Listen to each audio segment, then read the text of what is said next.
So, perhaps you've got a freezer like this, and you've got a bunch of food in it, but you're worried about the power going out to the freezer and ruining all the food. If that's the problem, you might want to get one of these. This is a kilowatt meter. I got mine at Harbor Freight. I'm going to try to put a link to where you can get them online. Oop, doesn't fit. That's a small problem with the product design here. But other than that, it's a good product. Highly recommend. So you stick it in the outlet there. Then you plug your freezer in. Let's see what it's doing before I plug it in. Let's see. I can get amps, watts, kilowatt hours, hertz, volts as well. So without plugged in, you get about 120 volts. So go ahead and plug it in. And now if I hit the amps or watts, I get nothing because the freezer compressor is not on. So a couple seconds later, compressor is actually on. And now, still at 120.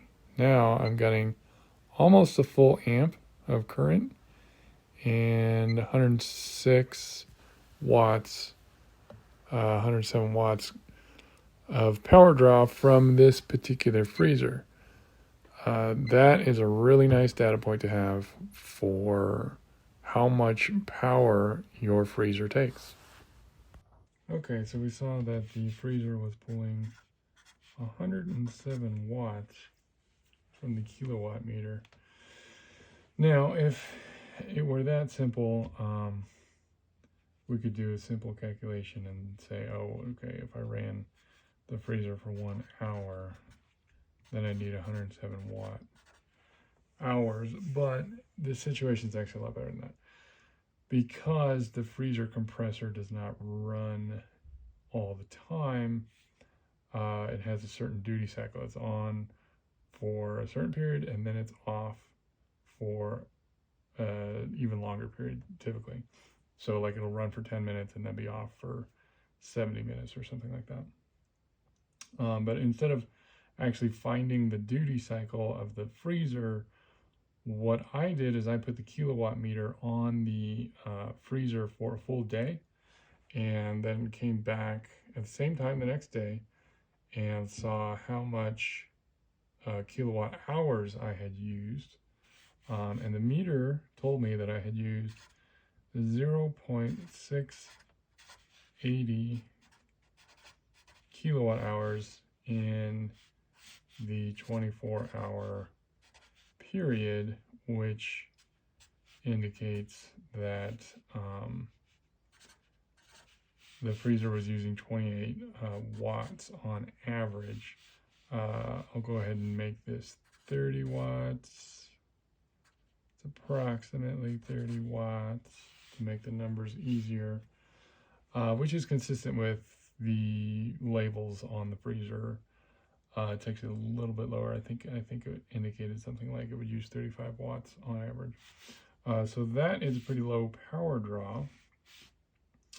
And most of the batteries that you can find, talking about lithium ferrophosphate, lithium iron phosphate batteries are really the best option right now. This works obviously for lead acid as well, but I think most people are pretty excited about the lithium LFP batteries that are on the market right now.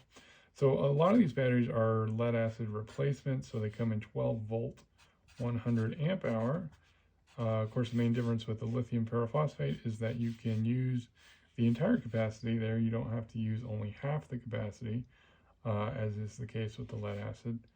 So that is really nice. But a lot of times these are spec'd. They'll say 12 volt, and they're usually spec'd in the amp hour. So this is where it gets a little bit confusing if you haven't spent a long time looking at batteries before, because sometimes they're spec'd in kilowatt hours and sometimes they're spec'd in volts and amps. You do probably know that you can multiply volts times amps to get the watt hours out of it. But it's just, it's just a point of confusion. I think different websites list them differently. So you just always got to be able to multiply those numbers if you see them spec'd in volts and amps. And this, I think, is pretty interesting. Volts times amps equals watts, and a volt times a coulomb per second. The amp is actually a coulomb per second. This is a number of electrons that passes through a certain circuit per second.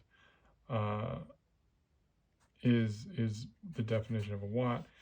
And so a watt hour then is volts times coulombs per second times an hour, which of course is just 360 seconds. And so seconds should actually cancel out when you're talking about watt hours. But the reason that it's used as a unit is because it's convenient. You can just see simply through the volts times amp hours what your watt hours are. So if we take this 1200 watt hour battery and we want to run our 30 watt freezer on it, the calculation is pretty simple. 1200 watt hours divided by our 30 watt load that we're going to run gives us about 40 hours of runtime from the one LFP battery, which is, at the time of this video, most of the ones I'm seeing are between $800 and I'll say $1,000. The price is really fluctuates quite a lot depending on a lot of different factors where you're getting them from. But those are the prices that I've seen. Obviously, I think you can go a lot lower if you get batteries from China. So that is how you size a battery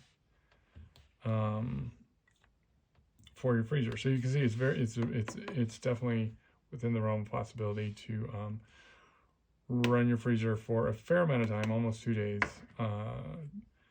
and that would be 2 days with no grid and no sunshine, assuming you have a solar system. And the solar system and all of the ancillary stuff obviously is a whole other video, but this should get us started.